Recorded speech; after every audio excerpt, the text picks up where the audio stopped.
ದಲಿತ ಸಂಘರ್ಷ ಸಮಿತಿ ಬುದ್ಧವಾದ ವತಿಯಿಂದ ಅಂಗವಿಕಲರಿಗೆ ಆಹಾರದ ಕಿಟ್ ವಿತರಣೆ.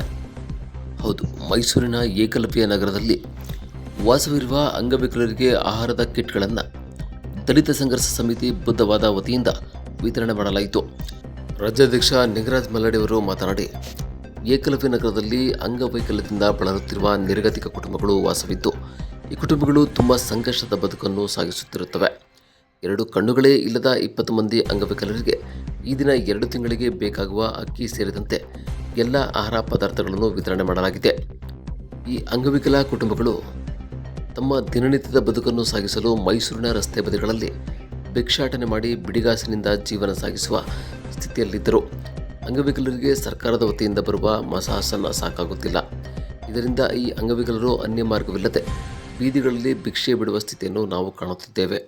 ಕೂಡಲೇ ಸರ್ಕಾರ ಅಂಗವಿಕಲರುಗಳಿಗೆ ಜೀವನ ನಿರ್ವಹಣೆಗಾಗಿ ದಿನಕ್ಕೆ 100 ರೂಗಳಂತೆ ತಿಂಗಳಿಗೆ 3,000 ರೂಗಳನ್ನು ನೀಡಬೇಕು.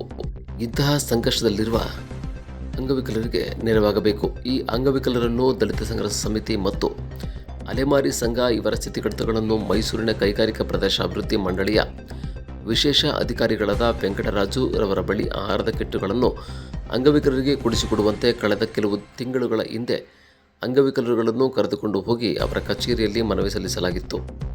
ಅದರಂತೆ ಶ್ರೀ ವೆಂಕಟರಾಜರವರು ದಲಿತ ಸಂಘರ್ಷ ಸಮಿತಿ ಮನವಿಗೆ ಸ್ಪಂದಿಸಿ ಮತ್ತು ಅಂಗವಿಕಲರ ಕಷ್ಟಗಳನ್ನು ಪರಿಗಣನೆಯಿಂದ ನೋಡದೆ ಹೃದಯದಿಂದ ನೋಡಿ ತಮ್ಮ ಸ್ವತಃ ಹಣ 50,000 ರೂಪಾಯಿಗಳನ್ನು ಅಂಗವಿಕಲರ ಆಹಾರ ಕಿಟ್ಗಳಿಗೆ ದಾನವಾಗಿ ನೀಡಿ ಮಾನವೀಯತೆ ಮೆರೆದಿದ್ದಾರೆ. ಅಲೆಮಾರಿ ಮತ್ತು ಅರೆ ಅಲೆಮಾರಿ ಸಂಘದ ರಾಜ್ಯಾಧ್ಯಕ್ಷರಾದ ವೈ ಕುಮಾರ್ ಅವರು ಮಾತನಾಡಿ, ಅಂಗವಿಕಲರು ದೈಹಿಕವಾಗಿ ಅಂಗವೈಕಲ್ಯತೆಯಿಂದ ಕೂಡಿದರೂ ಅವರ ಮನಸ್ಸುಗಳು ಅಂಗವೈಕಲ್ಯತೆಯಿಂದ ಕೂಡದೆ ಹೃದಯ ಶ್ರೀಮಂತರಾಗಿದ್ದಾರೆ. ಇಂತಹವರನ್ನು ಸ್ಪಂದಿಸುವ ಕೆಲಸ ಮಾಡುತ್ತಿರುವುದು ನಿಂಗರಾಜ್ ಮಲ್ಲಡಿಯವರು ಮಾತ್ರ ಎಂದರು.